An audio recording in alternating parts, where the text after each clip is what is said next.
Welcome back to the deep dive. Today, we're immersing ourselves in a digital ecosystem that's really built for speed. We're talking about the Daman Game platform. Yeah, and looking at the source material, you see straight away, this isn't your typical, slow burn story app. Not at all. It's this rapid prediction, quick quiz kind of hub. And it sits in this, interesting space between what they call late edutainment branding and a, frankly, very real cash play system. That tension is key, isn't it? That blend of casual quizzes and actual money-changing hands. Exactly. The core function seems incredibly simple. Low friction, instant results. You pick a color, red, green, purple maybe, or you blast through a quick quiz. And boom, you know the outcome in seconds. It runs on actual cash, integrates with mobile wallets, supports UPI. They've really engineered out the waiting, haven't they? If you can tap a button, you're basically playing. So our mission today is really to cut through the hype and maybe some of the confusion. We want to give you that shortcut to understanding how this deliberately low-friction platform actually works. And critically, how you access it. There are these two doors, as the sources put it, which is a really important distinction to grasp. Absolutely. And maybe most vital, the security steps. The things you absolutely must do to protect your funds if you decide to engage with this. So yeah, let's unpack this high-speed setup. Okay, part one then, the anatomy of a rapid play system. Let's start with the design. The sources are pretty clear. It's deliberately stripped down for speed. Totally. It's not flashy. It's not aiming for, design awards. It feels optimized for people who are basically glued to their phones. And that's not just an aesthetic choice, right? It's functional. Oh, absolutely. It's a calculated decision. A complex interface, it just slows you down, adds cognitive load. If it takes 5 extra seconds to place that bet or answer that quiz question. The platform loses engagement, loses potential revenue.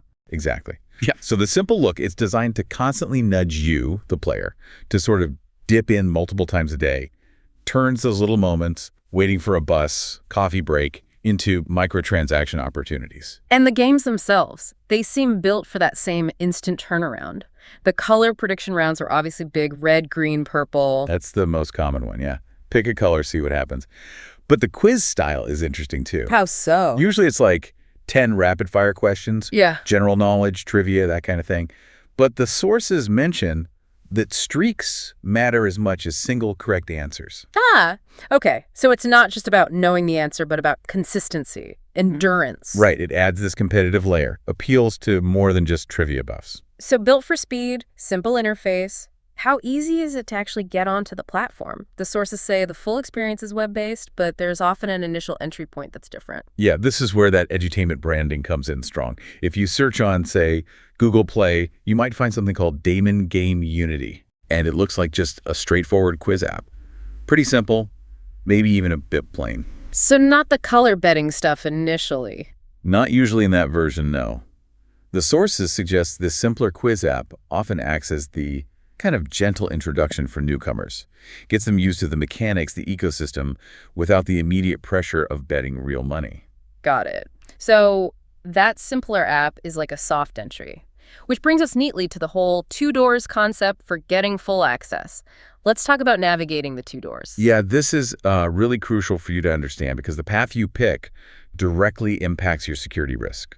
Door number one is generally the lower risk way. Which is? Accessing it through established app stores where possible, or just using the browser-based version directly. These versions, like those quiz apps, tend to get automatic updates. And updates are good for security, patches vulnerabilities. Exactly. Lower maintenance, lower risk generally. Door number two, that's where you get the full fat color game, especially on Android, but it sounds like it comes with more friction and risk. Correct. Door two is the web portal route.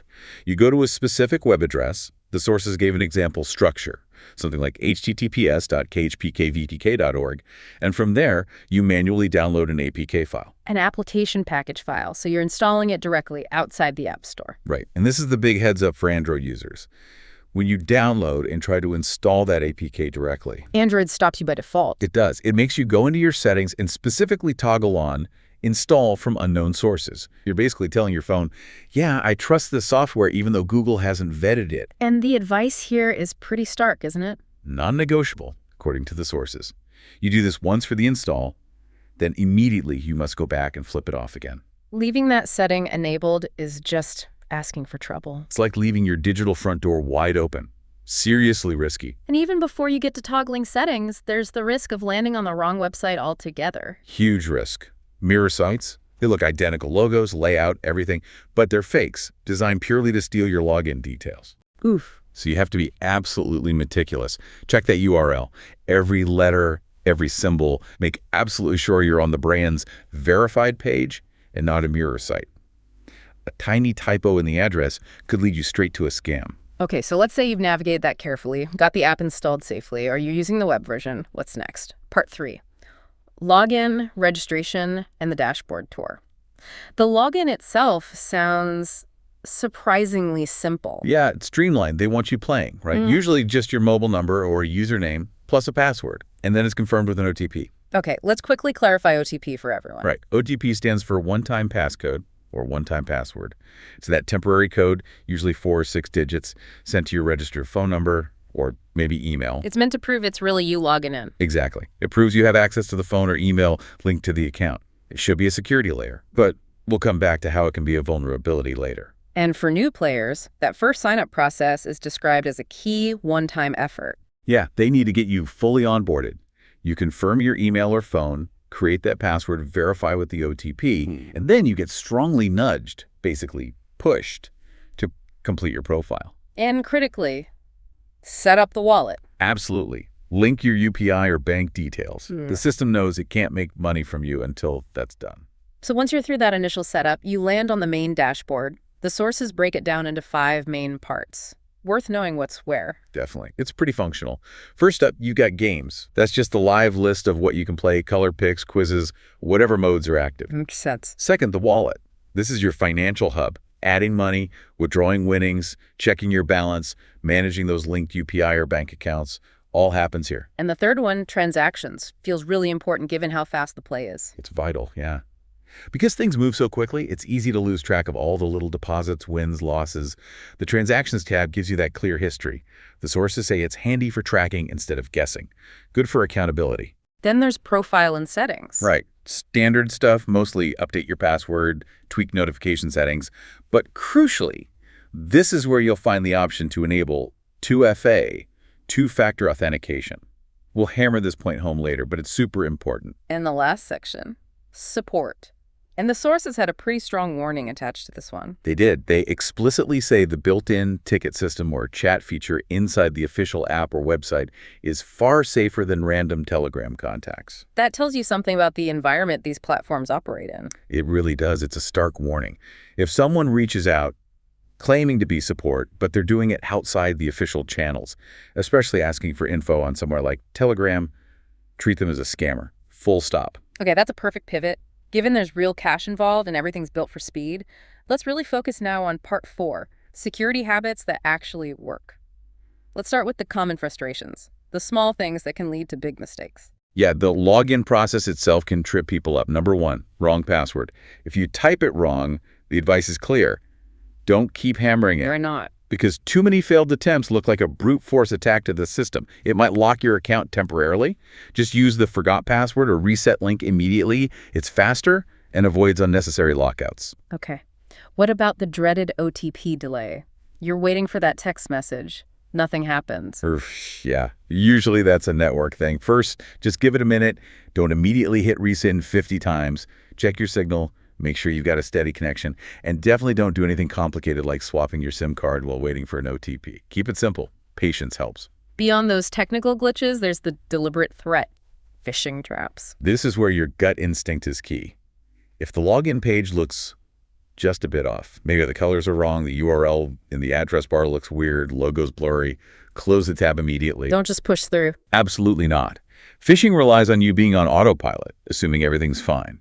Stick only to the verified entry points, the official app you downloaded safely, or the bookmark you know is correct. And what if the page just hangs? You click something, it freezes those annoying session glitches. That's often just cache data causing problems. Simple fix, usually.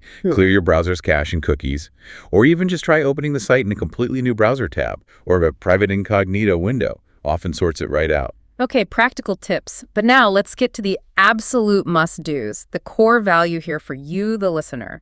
The essential security checklist. 4 habits the sources stress are non-negotiable for protecting your money. What's number one? First, your password for this platform must be unique. It has to be unlike any you've set elsewhere. Why is that so critical? Because password reuse is probably the single biggest mistake people make online. If you use the same password everywhere and some other random service you use gets breached, criminals now have the password for your Daman Game account too, and your wallet funds are gone. Unique password, always. Makes sense. Number two on the list. This goes back to the OTP. This is the big one, the crucial warning. Never, ever, under any circumstances, share your OTP, that one-time passcode. Not even with support. Especially not with support. The sources are blunt. Even support staff asking for them are scammers. Full stop. Yeah. No legitimate employee needs your live verification code to help you. If they ask, they are actively trying to hijack your account. End the conversation. Crystal clear. Third point concerns the device you actually play on. Simple rule. Play only on your own, private device. Your personal phone, your personal computer.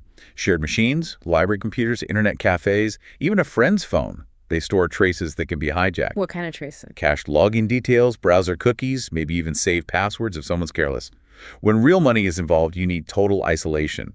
Your financial activity shouldn't mix with anyone else's device usage. Okay. Unique password, never share OTPs, use your own device. What's the fourth essential habit? This one gives you the biggest security bang for your buck, honestly. It's 2FA. Two-factor authentication. If it is available in those profile and settings and the sources indicate is that you need to switch it on, like right now. Just explain quickly for anyone unfamiliar, why is 2FA so much better than just a password? Okay, so 2FA adds a second check, a second factor to prove it's you. Your password is the first factor, something you know. The second factor is usually something you have, like your physical phone. So even if a scammer steals my password? Exactly. Even if they get your password, maybe from phishing, maybe from another breach, they still can't log in without that second factor. Typically, that's a code generated by an authenticator app on your phone, or maybe an SMS code. It stops them cold. It turns a potential disaster into just a failed login attempt for the attacker. Precisely. The source material nails it. 10 seconds of hassle beats losing your wallet balance, which is not worth skipping. That's a really powerful summary of risk mitigation. Okay, let's wrap up this pretty rapid-fire deep dive. We've looked at what defines this fast-paced cash play system. We've navigated the two quite different ways to access it. And most importantly, we've laid out that essential security framework, those habits you need to adopt to protect your funds. So the key takeaways for you listening: stick strictly to the official app or website. If you get locked out, use the password reset straight away. Don't just keep trying. And remember that security trinity. Use a unique password, keep your device private, and absolutely enable 2FA if it's offered. And if we circle back to that core idea driving the whole platform, the speed, its appeal is that velocity, that lack of friction. Exactly. But as we've seen, that engineered speed, it's really a double-edged sword. Fantastic for quick gameplay, maybe. But a massive liability for security. Right, because the platform itself prioritizes that speed and low-friction access above almost everything else. The actual burden of security, of slowing down, of checking, it falls entirely on you, the player. Which leads to maybe the most important question you should ask yourself before you start predicting colors or answering quizzes or putting money in. Have you actually checked your security settings first? Are you sure you're protected? Safety first, spins later. Always check your wallet, check your security settings before you start playing, not afterwards when it might be too late. Some excellent practical advice there. Thanks for diving into the details with us today. We'll catch you next time for the next deep dive.